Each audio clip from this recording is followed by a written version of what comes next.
Question 10. In how many ways can 5 students be seated in a row of 8 seats? कि 8 seats हैं एक रो में लगी हुई, उनके ऊपर 5 स्टूडेंट्स ने अगर बैठना है तो कितने तरीक़ों से बैठ सकते हैं? If a certain 2 students insist on sitting next to each other, refuse to sit next to each other. तो इंसिस्ट और रिफ्यूज़ तो बात की बात है। पहली चीज़ ये है कि 8 सीटों में 5 बच्चे कितने तरीक़ों से बैठ सकते हैं। याद रखें, स्टूडेंट रिपीट नहीं हो सकते क्योंकि ये बिल्कुल इंडिविजुअल होता है। एक ऐसा नहीं हो सकता कि एक बच्चा 2 जगहों पे बैठ जाए, तो रिपीट तो हो ही नहीं सकते। और फार्मूला कौन सा लगेगा? NPR equal to n factorial divide by n minus r whole factorial. सबसे पहले देखते हैं टोटल सीट्स कितनी है, n 8, टोटल स्टूडेंट्स कितने हैं, r 5। तो टोटल पॉसिबल वेज कितने होंगे? 8p5 is equal to 8 factorial divide by 8 minus 5 whole factorial. अब इसको ओपन करें, 8 factorial divide by 3 factorial. 8 factorial बनता है 8 मल्टीप्लाई 7 6 5 4 मल्टीप्लाई बाई 3 फैक्टोरियल, और नीचे 3 फैक्टोरियल ऑलरेडी है, तो 3 और 3 फैक्टोरियल दोनों आपस में कट गए। इन चारों पाँचों को मल्टीप्लाई करें तो हमारे पास आंसर आ जाता है 6720 वेज। ये है total number of possible ways कि जितने में इन 5 स्टूडेंट्स को इन 8 सीट्स पे बिठाया जा सकता है। अब वो कह रहे हैं कि नहीं, 2 स्टूडेंट्स कहते हैं कि हमने तो साथ ही बैठना है, ठीक है। 2 students insist on sitting together. तो अब क्या सिचुएशन हो जाएगी कि इन दोनों को एक तस्वर कर लिया जाएगा, ये एक स्टूडेंट बन गया, और इसके अलावा 1 2 और 3 और स्टूडेंट हैं, यानी टोटल समझेंगे 4 स्टूडेंट्स हैं। तो अब हमारी कंडीशन 8p5 की जगह क्या हो जाएगी, 8p4। 8 factorial divide by 8 minus 4 whole factorial.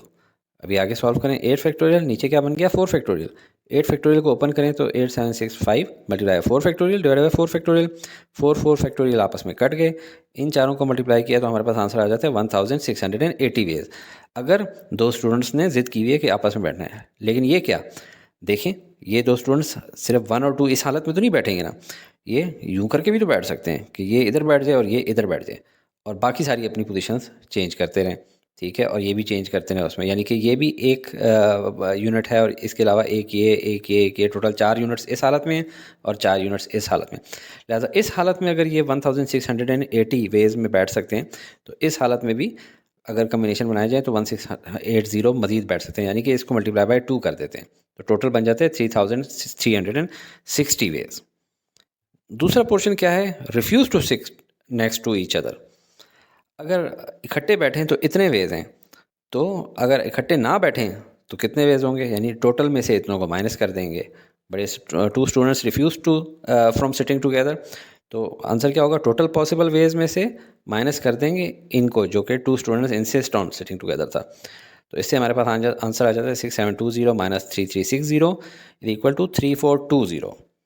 Book में आंसर गलत लिखा हुआ है, और वही चीज़ कुछ लोगों ने यूट्यूब में उसको रेप्लिकेट करने के लिए अजीब अजीब लॉजिक्स दी हुई हैं और रॉन्गली कैलकुलेट किया हुआ है। कैसे उन्होंने कैलकुलेट किया है, 6720 में से सिर्फ इसको माइनस कर दिया 1680, कि जब 2 students insist on sitting together. हालांकि ये तो नहीं है, जब 2 students insist on sitting together करते हैं तो वो ये वाला प्रोसीजर भी थे, तो टोटल 3660 माइनस करना था, उन्होंने माइनस 1680 करके आंसर बुक का टोटल ले आए हैं 5040, जो कि बुक वाले ने भी कहीं, बुक वाला भी इंसान है, उनसे भी गलतियाँ हो जाती होती हैं।